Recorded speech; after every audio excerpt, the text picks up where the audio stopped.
gentlemen, for talking trash. Yeah, listen to how regular men talk about sports. Football, baseball, basketball, hockey, boxing, MMA. We're gonna cover it all. So get ready, cause we're about to talk some trash. Hey. What's good? It's your man D.U. It's your man D.U. And this is Talking Trash. Holla at your boy. What's good with you? How's everyone doing today?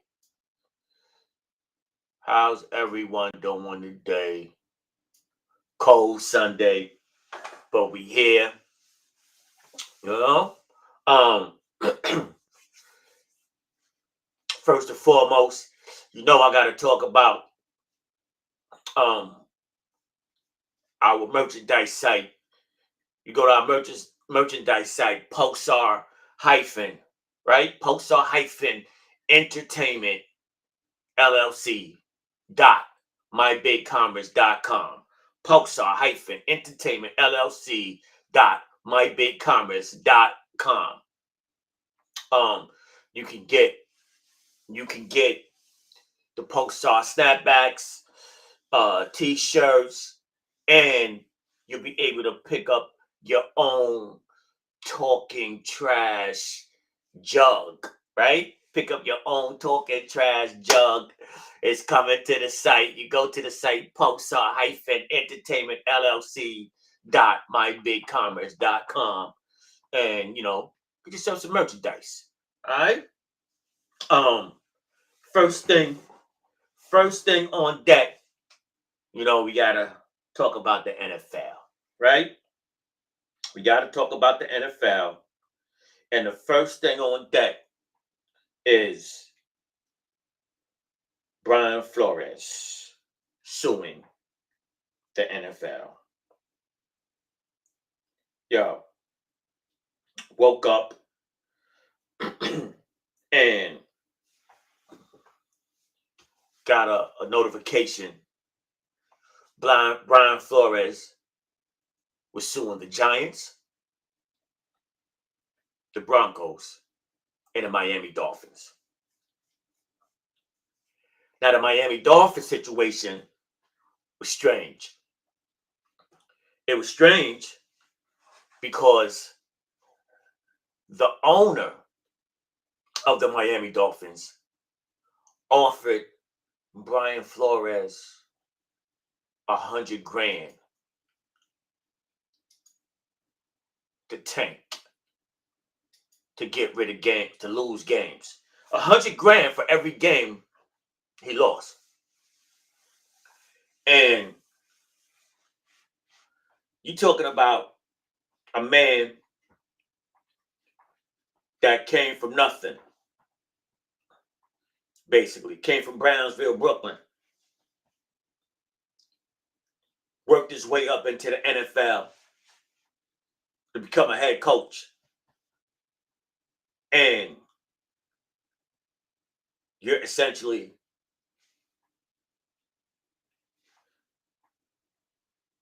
trying to put an X on everything this man stands for, right?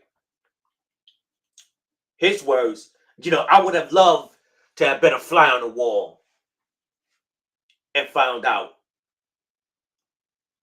exactly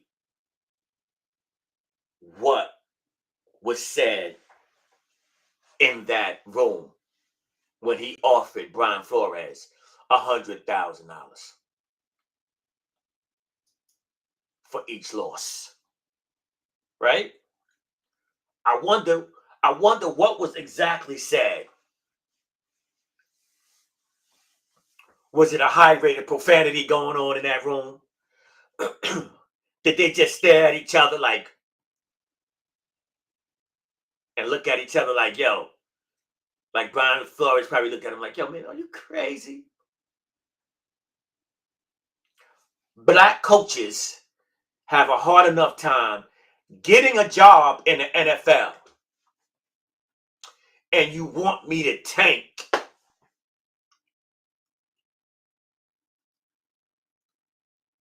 Mike Tomlin, I believe, has been with the Pittsburgh Steelers for what, 14 years? And he has never had a losing season. Never.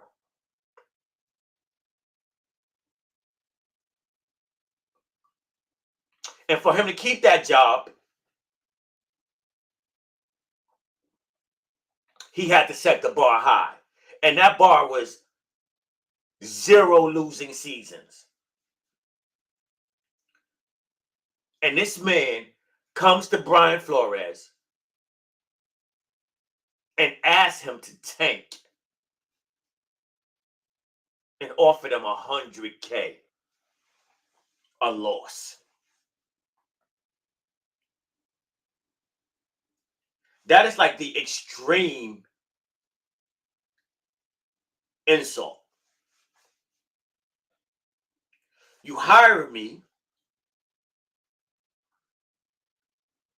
to come in and institute a plan of winning, for winning. And then you come to me and say, yo, I want you to tank. You essentially don't believe I can do the job. You want to be the puppet master and pull the strings.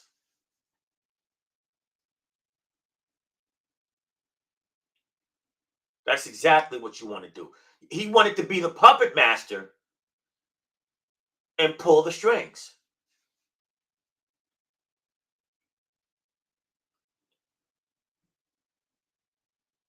And then also included in that lawsuit was the Broncos. He said the Broncos didn't take him seriously. He said they came to the meeting looking disheveled, looking like they've been out drinking all night. John Elway totally denied it. Said that wasn't the case. And then comes my beloved Giants. Now, I'm going to make this clear. I'm a fan, 100%. Been a fan of the Giants for a very long time. I'm a fan of the Giants, but I'm not a fan of the owners.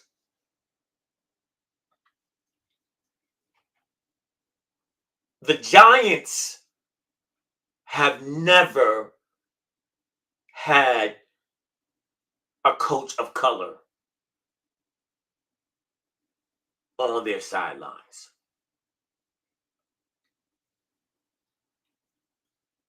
Shout out to Brian Daboll. Congratulations to Brian Daboll.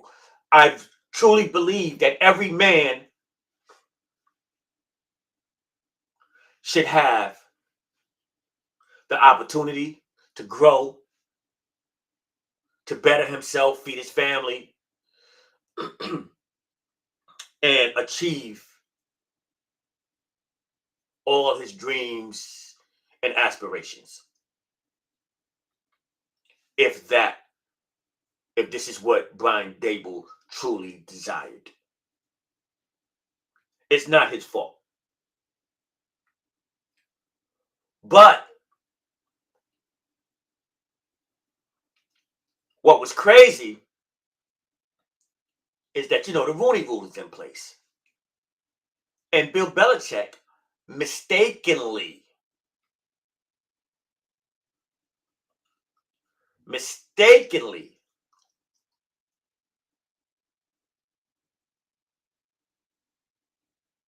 text Brian Flores and said, congratulations. Congratulations. He mistakenly texted Brian Flores. But it was the wrong Brian. It was Brian Dable who got the Giants job. And Brian Flores, I guess Brian Flores and his people thought they were in the running for the job. And I believe the next day, if I'm not mistaken, he was supposed to interview, but he didn't get a chance to.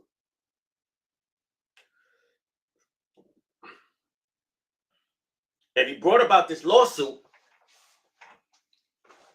because his words are, yo, we need some change.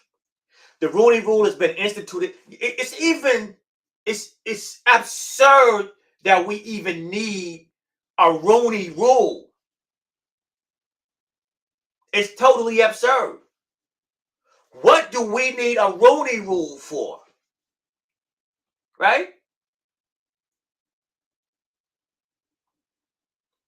And in my opinion, the Rooney Rule is not even working. The Rooney Rule is doing nothing in terms of more black and people of color hires on that NFL sideline. I know the NFL, I think the NFL put out a statement like, hey, the Rooney Rule needs to be in place still because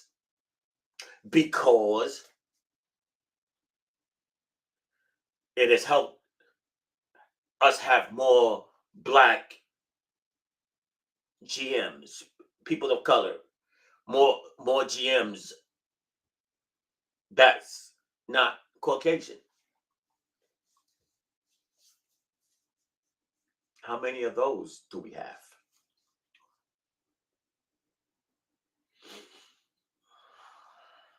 The problem in the NFL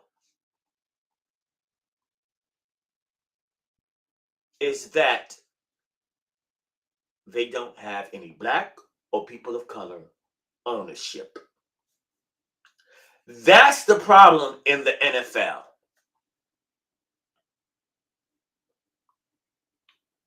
The Giants,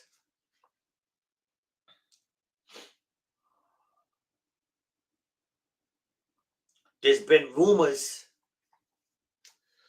and the word racism constantly floated around the NFL. I mean the Giants.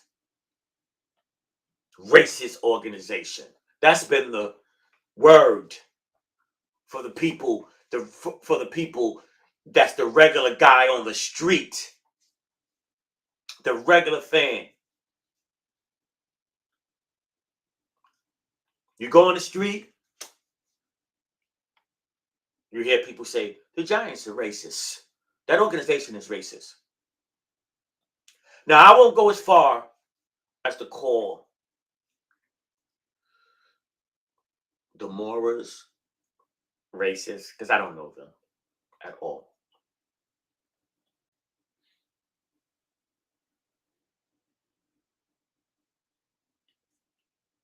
But what I will say is that it's hard for a man to understand another man if they haven't walked in their shoes.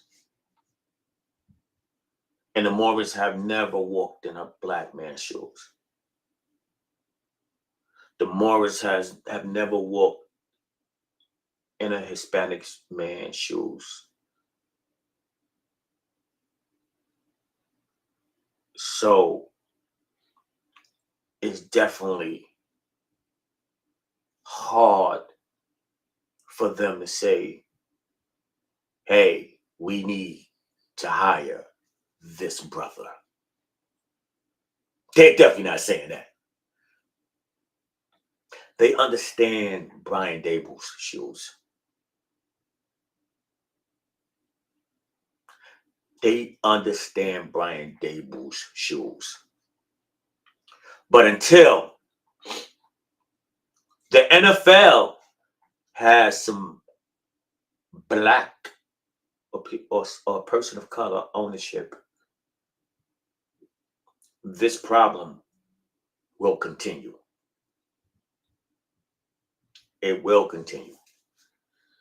Also, last week, I was unsure if the GOAT, the greatest of all time, really retired. I was unsure.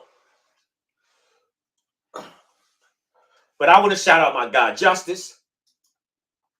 Justice was the first person in our group on Facebook, Talking Trash. Join that group. Just do me a favor. When you join the group, let's keep it to sports. No goofy talk, all right? Don't want any goofy talk. But my man Justice was the first one to report that I saw reporting in our Talking Trash group chat on Facebook that Tom Brady was retiring. Shout out to Justice. Then I started hearing different reports. Oh, he's not retiring. His father reported he's undecided. So I was confused. And I didn't hear it from the man Tom Brady himself. But Tom Brady has officially said he's retiring. He has officially announced. So the confusion that I had last week is no longer with me this week. I just want to shout out the GOAT, the greatest of all time, Tom Brady.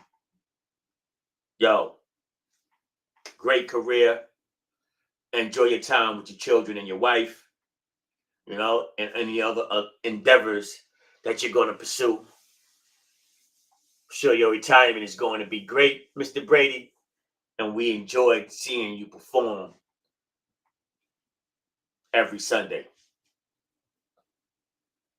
And by the way, who y'all got in the Super Bowl?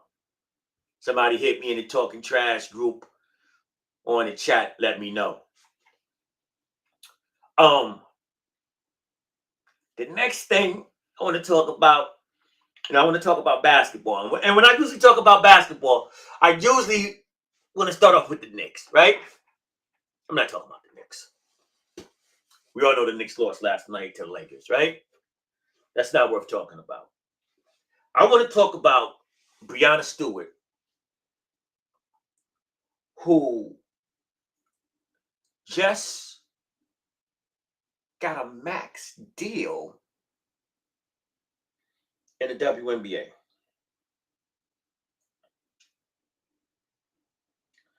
She got a max deal, right?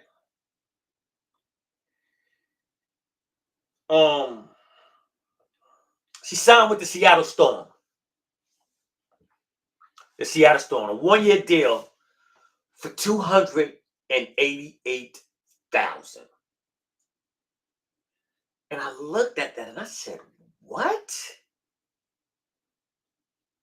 Now, I knew the women were grossly underpaid in the WNBA. Now, Breanna Stewart is a star, right? She's a star in the WNBA. But she signed a max. When you hear max deal and in these days and times concerning sports, you think millions. Like a max deal in the NBA is like $40 million a year. Breanna Stewart just signed a max deal in the WNBA for $288,000. Hold up. Something's wrong with this picture, bro. You have a star in the WNBA, Breanna Stewart, and she has to be a star to sign a max deal, right?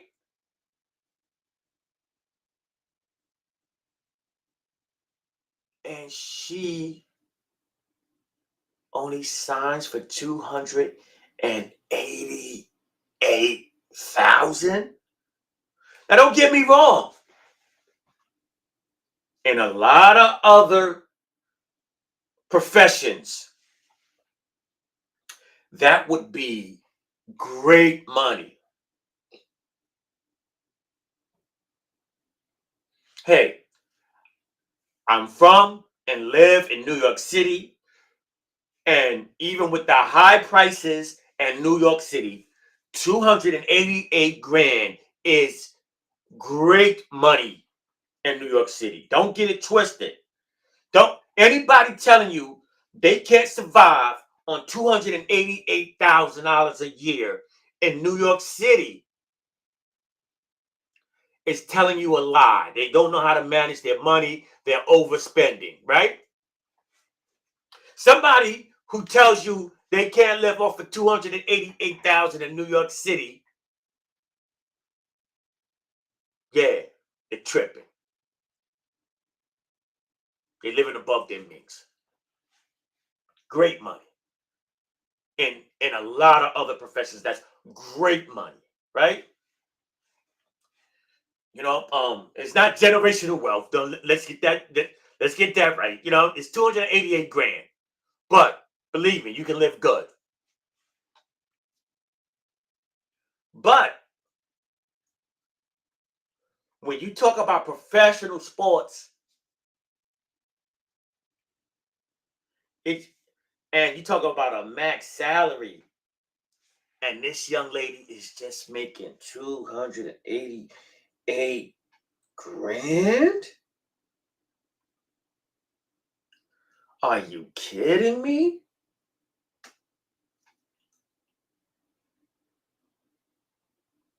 You have to be kidding me.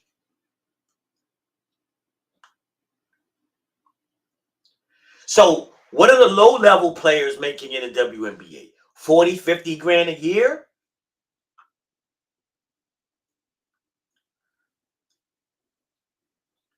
Low level players in the NBA is making about 750. I mean, a low level player.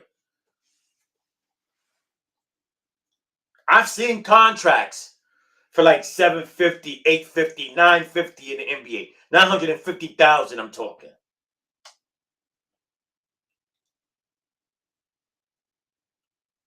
Like, I know the WNBA has TV contracts. They're on television. What the TV contracts looking like? Are they selling out arenas? I mean, I know it's probably tough right now during COVID, but before COVID, I've heard the arenas being packed. I heard of the arenas being packed.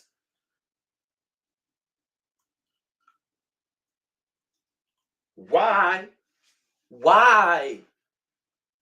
Why is the pay scale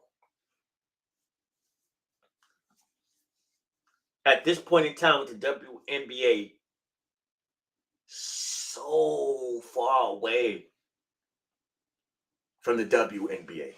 I mean, from the NBA. Why is the pay scale of the WNBA so far away from the NBA? Now, yeah, I'm not saying, don't get me wrong, I'm not saying that the WNBA players should be making 40 million a year. That would be nice.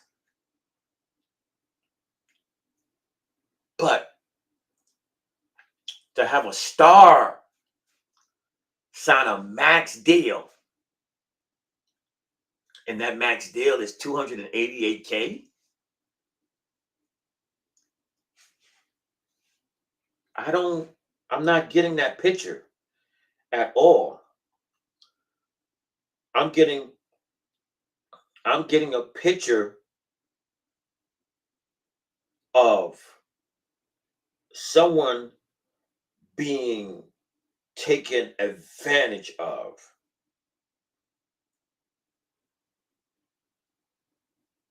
Look, Becky Hammon. Becky Hammon made some really, honestly, I thought Becky Hammon was going to be the first female coach in the NBA. Becky Hammon played in the WNBA. Becky Hammon was on the bench of the San Antonio Spurs. Becky Hammon is totally and thoroughly knowledgeable of the game of basketball, right? Becky Hammon is coaching in the WNBA and just got a contract for $1 million to be on those sidelines per year. For the year. $1 million for the year. And then a player, a star in the WNBA, signs a max contract for $288,000. Something's wrong with that picture. Yeah, something is wrong with that picture.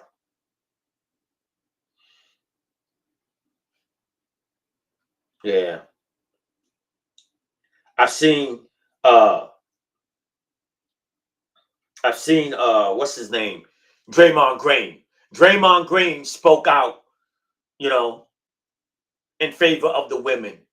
I believe I've seen Chris Paul, a good number of NBA players speak out. Yo, they need to get paid more, man. If I could give these women a raise, I would. But they need to get paid more, honestly. Let me we talked about last show the NBA All-Star